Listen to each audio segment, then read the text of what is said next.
This is the Adios 6, a line of shoes that has developed a bit of an identity crisis. Is it still a marathon racer? Or is it now a workout shoe? It's time to lace up the Adios 6 and take it for a run.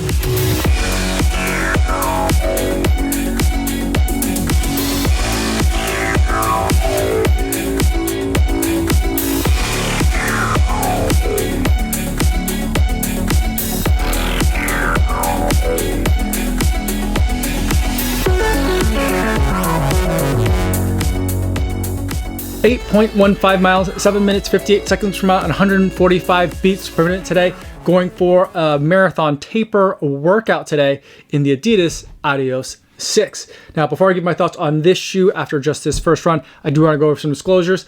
This is a pair of shoes that I purchased myself. No one sent it to me. No one's paying me to make this video, and no one's going to get a chance to preview any of my footage or my thoughts before you guys get a chance to see this video on YouTube. So with that disclosure out of the way, let's talk about the Adidas Adios 6. With Adios 6, we've got a complete change from what we saw last year in the 5. In the 6 this year, we've got 27 millimeters of stack height and an 8 millimeter drop, giving us 19 millimeters of stack height in the forefoot. In this midsole, we've got two different foams now. We've got Lightstrike and we've got Lightstrike Pro. The Lightstrike Pro, you can kind of see it on the bottom, and on the side of the shoe is this kind of like puck of premium foam material that's toward the forefoot where you're going to be landing on some of your faster runs, and that's encapsulated and carried by the Lightstrike foam that surrounds it. There's also a torsion system in this shoe, which is kind of this wishbone shaped piece of plastic. And initially the torsion system for Adidas was something that was just basically meant to prevent the shoe from twisting around too much kind of in this direction, but it's evolved over time, and now it still serves that function, but it also has a little bit of kind of propulsive effect where it can get loaded and then snap back as you're taking off for your next stride. Along the outsole, we have Continental rubber providing the grip, and there's plenty of it. There's still quite a bit of exposed foam and I guess exposed torsion system, as well as it's strategically placed, and there's lots of cutaways to help cut down on weight. On the upper, there's a single layer of prime green mesh. It's this very ventilated mesh that is very strong, and there's a couple of overlays like this kind of like suede type overlay over the toes of the shoes, which I find a little bit confusing, to be honest. And there's some underlays as well that provide some additional structural support. The tongue is very thin and just has a couple of strategic little pads on the top just to prevent the lacing system from putting too much pressure on the top of the foot. But overall, it's kind of tucked underneath and stays out of the way, which I definitely like. Moving to the back, there is a relatively rigid cut back here, but there's not a lot of padding, so there's not a lot of extra just stuff that's in the back. And there's that notch design, and the pads kind of like flank each side of the Achilles. Altogether, this entire package comes at a weight of 8.1 ounces or 229 grams. So what was it like to run in the Adios 6? The Adios 6, while it's completely new for this year, it was also a very familiar shoe to run in. It definitely reminded me of the Boston 9 or some previous Boston shoes that I had run in, but it was different than a lot of the Adios shoes that I've run in the past. I ran in the Adios 4 and in the Adios 5, and those shoes were always very low to the ground and very fast shoes. To me, they kind of felt like 5K road racing shoes or like a racing flat almost, because they were so low to the ground.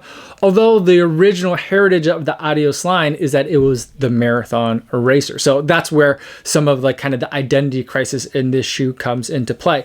This year, with 27 millimeters of stack height, it is taller than the Adios has been. Although I don't remember the exact numbers of what the Adios 5 and the Adios 4 were, it definitely feels so much taller than those other shoes, and I feel like that's a change that I can certainly appreciate. The Lightstrike foam that's in the heel, I feel it predominantly when I'm at easy paces, and it feels a little bit on the stiff side compared to what I generally tend to like from my daily trainers.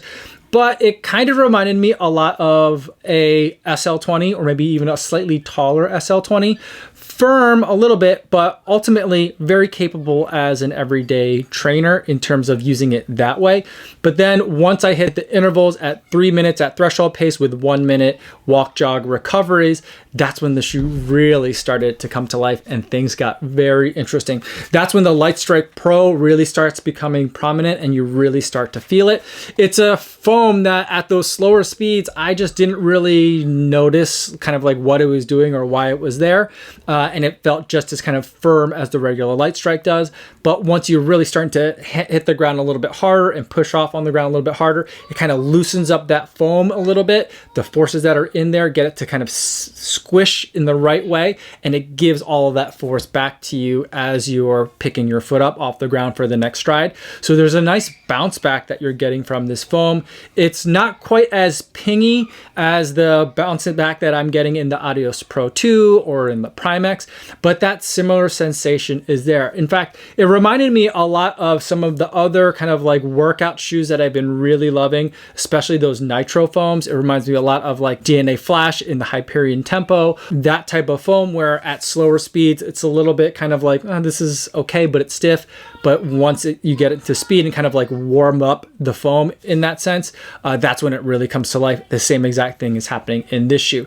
And the thing that I find really unique about the Adios 6 that is a real surprise to me that I'm really liking is that it feels like the bulk of the Lightstrike is a little bit further back, which at first seems not right. You would think that it needs to be kind of like further up, because if it's a shoe that you're supposed to be landing like on your toes, like up here, then wouldn't you want more of the Lightstrike here? But I feel like it's a little bit further back, kind of like right after the arch is where I'm feeling a lot of that Lightstrike. That's where like the most dense piece of it is.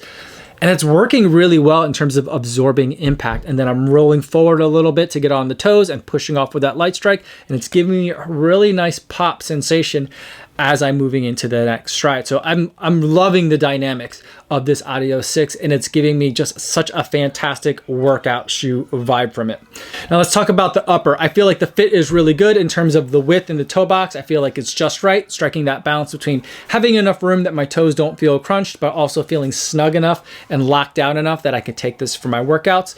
And in kind of typical Adidas shoe, it feels like a little bit longer than it needs to be. I don't think I have a wrong size. I don't need to think I need to size down, but it just seems like, and you can even kind of see like the way like the shoe is designed, it kind of curls in, and then there's like a bubble of extra space at the top. It just feels like it's like a touch long, but that's how a lot of Adidas shoes are. That's just how they make them. I think the fit ultimately for me ended up being just right at my normal size. The only other part that I kind of had a problem with was the heel felt a little bit loose. I think that I could probably dial in the fit a little bit better for some subsequent runs with messing around with the lacing a little bit. But I have a feeling based on kind of like this heel cup design that I've seen in a lot of Adidas shoes now that it's just going to have a little bit of play in there. No problem by any means, but just something that occasionally you're going to notice it during some of the runs. I wish that there was a little bit more of like, I very rarely say I wish there was more padding in the back of the shoe, but I wish there was some sort of different like bumper pad or something in there to kind of like squeeze on top of the like the bulb of the ankle to kind of keep it just a little bit more secure in there. I don't think it needs more structure in terms of like hardware in the back. I just think it needs a little bit of something to kind of keep a little bit of jiggle or a little bit of play out of the back in the heel. Otherwise, the upper's really great. It has like a race type of fit to it, race type of feel to it. It's really breathable, lots of ventilation in here, something that feels very comfortable for a workout shoe or for a shorter distance race. Now moving to the outsole, the Continental rubber is doing just a fantastic job in terms of grip, as I would expect Continental rubber to do. But here's the thing that I find unusual about this outsole, even though it's very similar to what we've seen in like the Primex and what we've been seeing, especially in the Boston 10, which I think this looks pretty much almost identical. The rubber in here seems to be very, very thick, and it also seems to be very dense. So that does a couple of things. One, it turns out to make this a really big like rock magnet. So like I ran a little bit on some crushed limestone, and like there's just tons of like little tiny pebbles in here. Not a huge deal. I don't feel them, but it is kind of collecting a strange number of rocks. And this torsion system design, this little channel in here, did pick up a very large rock that I couldn't shake. I had to stop and kind of like pick it out at some point during the run. So that's all one of the things that's kind of going on with this shoe. But I think the bigger problem that I have, because the rock things I don't think is that big of a problem. The bigger problem that I have is I feel like because of this thickness and density of this rubber outsole, I think that it's kind of like deadening the foam a little bit and making the whole ride feel a little bit stiffer than it needs to be. And so I wish that I could feel a little bit more of that Lightstrike Pro and the Lightstrike foam and a little bit less of this like very dense, hard kind of rubber outsole.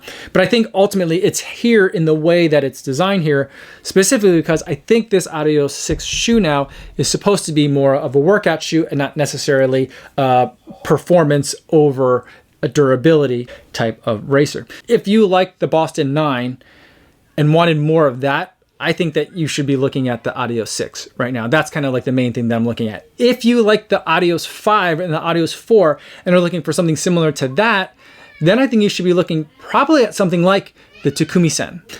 Roles are shifting with the Adidas lineup, and I'm still kind of just, I've never really fully understood the Adidas lineup, but I'm still trying to understand the Adidas lineup now. And I think that's kind of like the best way that I can kind of understand and describe these shoes to people who have been like running Adidas shoes previously and are looking for what do I get if I want to get more of what I liked before.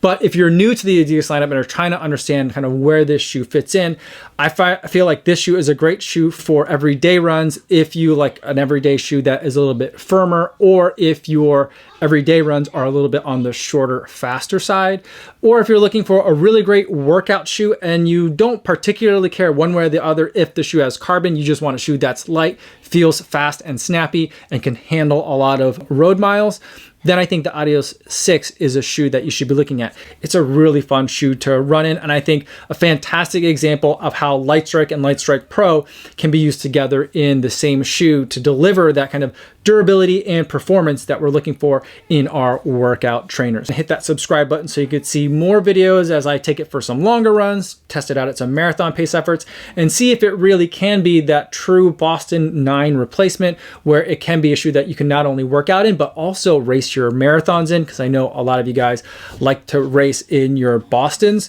So I think that it's going to be that way, but you know, only time will tell. I'll have to put it through its paces to tell you for sure. That's all I have for today, everybody. Thanks so much for making it all the way to the end of the video. Hopefully you guys are staying safe out there on your runs, and I'll see you in the next one. Yo, what's going on?